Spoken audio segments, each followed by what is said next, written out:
France has been one of the most successful economies in history, but in the last decade alone, it has in many ways lost what made it special in the first place for a number of unfortunate, albeit necessary reasons. France was one of the first countries in the world to kick off the Industrial Revolution, but it did it a bit differently from its European rivals, preferring a slow and steady approach that favoured more small artisanal industries over the large factories that were coming to dominate the world. Some of this was by choice, and some of this was because they lost their most skilled workers years before they realised just how important they would be. For better or worse, this slower development during a period of rapid global wealth creation meant that France built an economy that valued its workers just as much as other countries valued the factories that put them to work. This is a historical trend that has clearly carried through to the modern day, where French workers, more so than any others in the world, are famous for demanding exactly what they want in the most spectacular ways imaginable. But this unique past has given the country an equally uncertain future. Today, France is between a rock and a hard place. On one hand, it can't afford to keep running its economy like it currently is, due to a variety of unfortunate national and global issues, but on the other hand, it can't make the necessary, somewhat radical changes it needs to, or else its very active citizens could just leave in a bitter case of history repeating itself. The compromise the country is making is almost the worst of both worlds. France, once famous for balancing a relatively egalitarian lifestyle with advanced industry, is now home to one of the richest men in the world who made his fortune with basic leather bags and trinkets. One man and one industry are obviously not the entire story of a national economy, but they are a sign of change. And by losing its unique economic principles, the country could find itself in a position where it's just a less competitive copy of every other advanced Western economy. But to understand these challenges and difficult choices, we must as always answer a few simple questions. Why does France need to so radically reshape its economy? Why can't it effectively do it? And finally, what will happen to the country if it continues to stagnate? When France invests heavily into things like education and other public services, these things all, at least hopefully, boost the economy and help to continue to fund more public spending into the future. It's important to take the necessary steps to invest your money as well, so it isn't sitting around losing value to inflation. That's why we've partnered with Trading 212 to help you invest for your future. They have this fantastic feature where you can keep your money as cash while taking advantage of the current high interest rates. It offers much higher interest rates than banks and can be enabled in the cash dashboard with one click. As someone who gets paid in euros, this is amazing, as they give 4.2% interest as of January 2024, and the interest accrues daily so you can move your money anytime without missing out. Plus, you can have multi-currency accounts, so I don't need to switch my euros unless the exchange rate is good, and when I do, the fee is the same that banks charge each other. The exchange fee is also never more than 0.15%, which is the lowest I could find in the industry. I also love using their pies feature to invest into stocks and shares. You craft your own slices representing a share of companies you want to invest in, and then pies automatically feeds your funds into it. But what if you don't know what stocks to pick? Well, you can take a look at what other investors have in their pies and mirror their strategy by copying it or just getting ideas. Here's a special treat for our audience. Sign up with Trading 212 using the code EE, make a deposit, and you'll get a random fractional free share worth up to €100. The link is in the description, or use code EE to start investing today. The Industrial Revolution was one of, if not the most important thing to happen to humanity.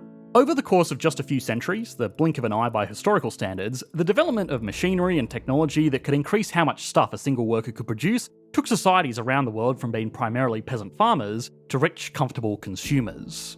The development of machines and technology that could make even more machines and technology which could make even more stuff for everybody to enjoy was really what economists call capital development. Before these machines, economies ran almost exclusively off land and labour. The only way to grow an empire was to have more land to farm and more people to work on those farms. But the development of capital, the third factor of production, meant that even sprawling global empires would be challenged by whoever had the best technology. The people that could develop that capital, the capitalists, would go on to become wealthier than land-owning lords and kings could ever dream to be, while also kicking off exponential growth of the human population, global wealth, and it also must be recognised, utilisation of limited resources. That's the story as it happened for most countries. But it was a little bit different in France. The Industrial Revolution was not like flicking a switch, where 1 second everyone was peasant farmers and the next they were all working on production lines. It was a slow, gradual transition to basic automation. In France, even though the country was one of the first to embrace industrialisation, that transition was a fair bit slower than its other European peers. Historians have a few theories as to specifically why, but broadly, it was all stability and confidence. France in the decades of the outset of the Industrial Revolution was busy having its own revolution, and after that it was at the epicentre of a number of regional wars, which meant that most of its local industries, transportation networks, and even political systems were built around fighting rather than innovating. France also suffered from an exodus of skilled workers in the lead up to the Industrial Revolution. These people were mainly Protestants fleeing religious persecution, but a large share of them were early mechanics and engineers, skills that would become highly valuable to a country that wanted to build steam engines and mechanised factories. Now, while these people weren't fleeing the country for better economic opportunities at the time, this may be one of the first cases of brain drain in history, something that is still plaguing the nation of France today.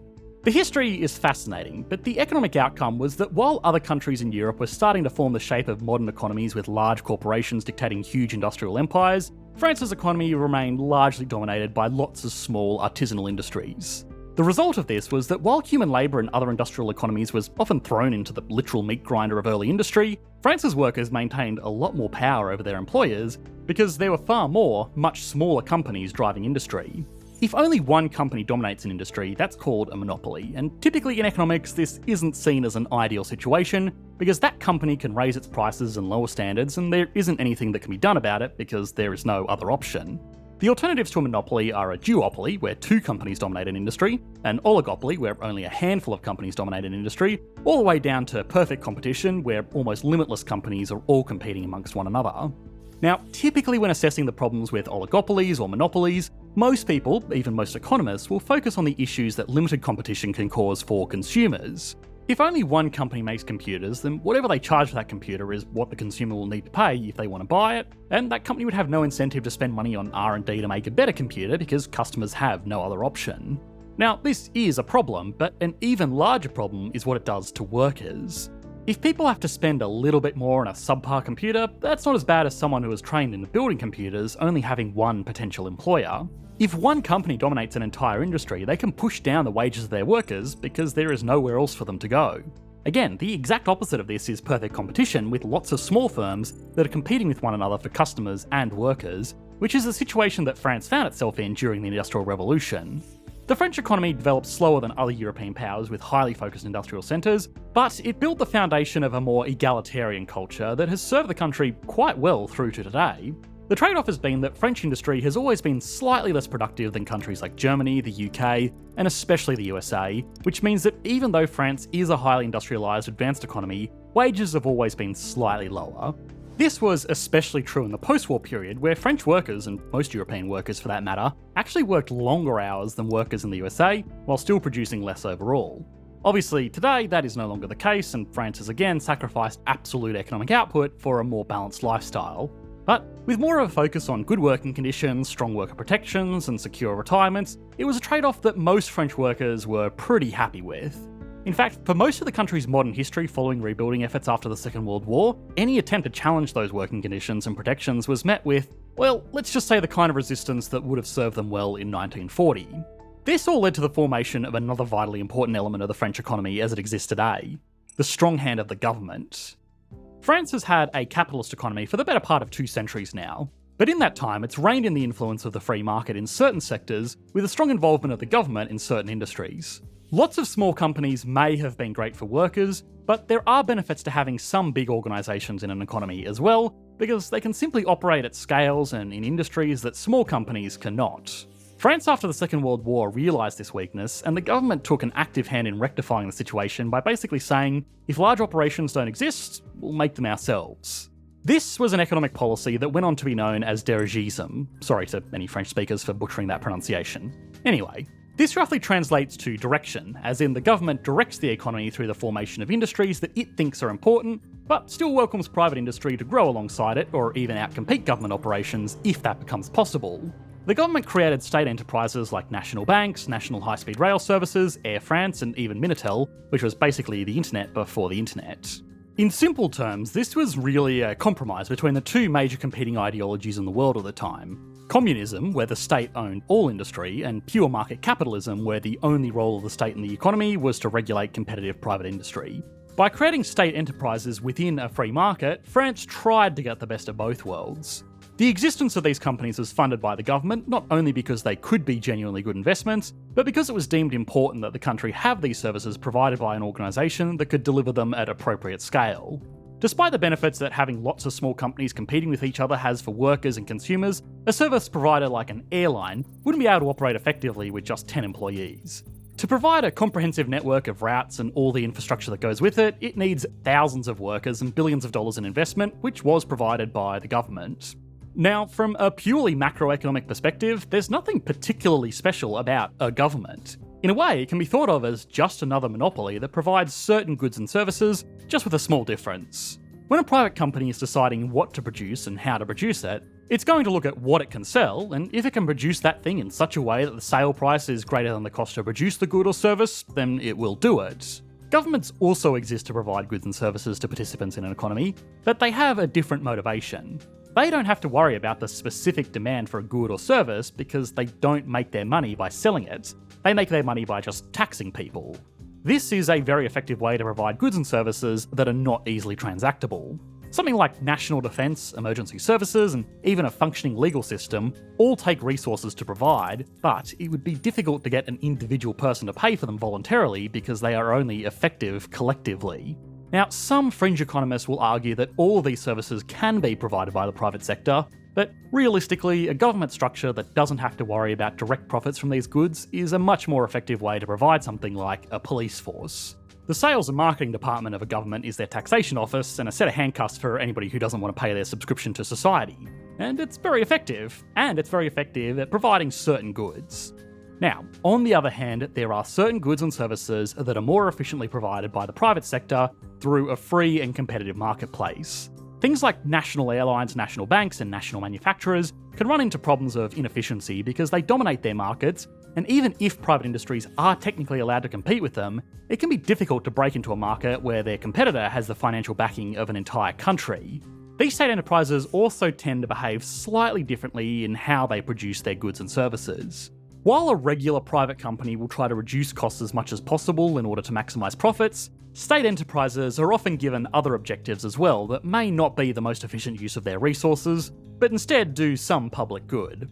The obvious example of this is that while a private company will try to minimise its workforce as much as possible to reduce expenses, a state enterprise will look for reasons to hire more people because high employment is politically popular. They can also be tasked to produce goods and services that wouldn't be economically profitable, like a national airline flying a low-demand route that connects the country but wouldn't otherwise pay for itself. Now, it must be recognised that most countries do this in one form or another. With this example, even the USA, which doesn't have a national airline, still has a program that pays private airlines to fly low-demand routes. In France, this system was taken to the extreme, and dirigism that placed a heavy emphasis on state enterprise led to an economy that once again fell behind in efficiency and output. Now, in isolation, this may not have been a problem. This might shock some macroeconomists, but not everything needs to be done in absolutely the most efficient way, and sometimes unprofitable public services are worth paying for because they increase the living standards of the people. But France is not an economy that exists in isolation, and now that the global economy is more intertwined than ever, that is causing the country some major challenges. A not so obvious side effect of a large number of state-owned enterprises operating in an economy is that it drives up inflation. When it's very easy for workers to get jobs at large state-owned companies that want to employ as many people as possible, this naturally reduces unemployment. Now, normally that's a good thing, but if it goes too far, it can cause problems. Economists talk about the natural rate of unemployment as the ideal outcome for an economy, but natural unemployment is not zero unemployment. In most advanced economies, it's actually around 2 to 3%. An unemployment rate any lower than that causes inflation. This is also sometimes referred to as the NAIRU, or the non-accelerating inflation rate of unemployment, which can be charted out on a graph like this, where the lower unemployment gets, the higher inflation gets, up to an inflection point where the economy starts to experience hyperinflation for only marginal gains in employment. Now, as always, just because something looks good on a theoretical graph doesn't mean that it always works in reality, and for the sake of France's economy, it's important to explain exactly why this happens. If more people are working, there will be more income going to households, which means more people have more money to create more total demand for everything in that economy. It also means that if companies want to hire new employees, they're going to find it harder to do so because there are just less people looking for a job. So they'll have to offer more money to try and get people who already have a job to come and work for them instead. If all companies are doing this, they'll be forced to raise their prices to maintain their profit margin, which means people will demand higher wages to keep up with inflation, which will drive companies to increase their prices all over again in a vicious cycle known as a wage price spiral. Now, this wouldn't necessarily need to happen if the increases in worker pay were matched by increases in worker productivity. If there were 10 people in an economy and 9 of them were employed and paid $1 each to make 9 baskets of goods, then each basket of goods should sell for $1. If the 10th person also gets a job paying $1 and they make a 10th basket of goods, then that basket will stay at $1. But very quickly, these 10 workers will realise that they are the only people that can make these goods in an economy and demand higher wages of $1.50. Since they will still only be producing 10 baskets, all that will do is increase the price of those baskets, so really they're no better off overall. And that's assuming that the 10th worker is just as good as the first 9. A high level of employment also generally means that workers are overall less productive, because it's hard to replace them, and there's just not much pressure to upskill or work hard to secure limited jobs. Of course, this was an incredibly oversimplified example, but out of our 10 basket makers, there might have been a reason that the 10th worker didn't have a job to begin with. This issue is normally compounded in the case of a state-owned enterprise, where efficiency and productivity is not always the top priority. So, an exceptionally high level of employment above the natural rate will drive up wages faster than total output, which means that there'll be more money chasing fewer goods, which is inflation, which is exactly what happened to France when dirigism was in full swing in the 1980s. The government pulled back on this in many ways, but even today, France is facing a reality that its workers are vehemently insisting on maintaining a standard of living that their productive capacity can't provide. Things like very generous retirement conditions, low working hours, and generally strong worker protections have combined with companies that have lost their global competitive edge after decades of strong government protection. Its population is also ageing, meaning that young workers are left needing to be more productive to support a growing number of elderly French workers who expect strong support in retirement. On one hand, the government could try and make this work by doubling down on high levels of taxation and direct control in the economy, but beyond potentially running into issues with the EU, which insists that member countries trade freely with one another, it could just force out more of the young workers that it has left. Young, skilled French workers can already make more money in places like Germany, the UK, and especially the USA, and already France has one of the highest rates of brain drain of any advanced economy in the world.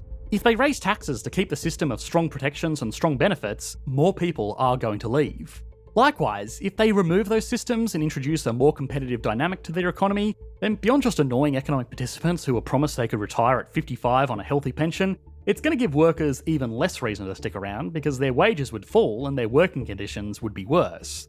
What is actually happening is a weird combination of both strategies, where France is trying to increase its overall productivity while desperately cutting down on unsustainable and uncompetitive systems. France still has some advantages. Their international perception as a place of artisanal craftsmanship has carried over from the days where they took the slow and steady approach to industrialisation, and today some of their largest industries are just selling goods that are profiting off that perception. A leather handbag might cost $100 to make, but if it's made in France, it could easily be sold for 100 times that amount, and in terms of a value-adding industry, it doesn't get much better than that. But even still, France is a country that has been living beyond its means for a bit too long. It's allowed its workforce a lot of protections and a strong quality of life that, honestly, a lot of economies could learn something from, but now it's just getting outcompeted by places that are willing to work harder in ways that are more economically competitive. Nobody can predict the future, least of all economists, but in response, the country is acquiescing and slowly changing its economy to run more like other advanced global superpowers. In the long term, this will hopefully pay off for them, but inevitably, the debt of living beyond one's means needs to be paid off eventually, even for a national economy. So, unfortunately, there is probably more difficult but necessary changes in store for France into the foreseeable future. As we've mentioned, the pushback over these issues is one of the things that makes France so interesting as an economy. Even if the changes are necessary, French workers do a damn good job of making sure their disappointment is heard. We recently made an entire video on a fascinating European power, the Roman Empire. Apparently some of you guys think of it up to 5 times a day, but after looking at the economic figures, it's hard to see why. You should be able to click to that on your screen now. Thanks for watching, mate. Bye.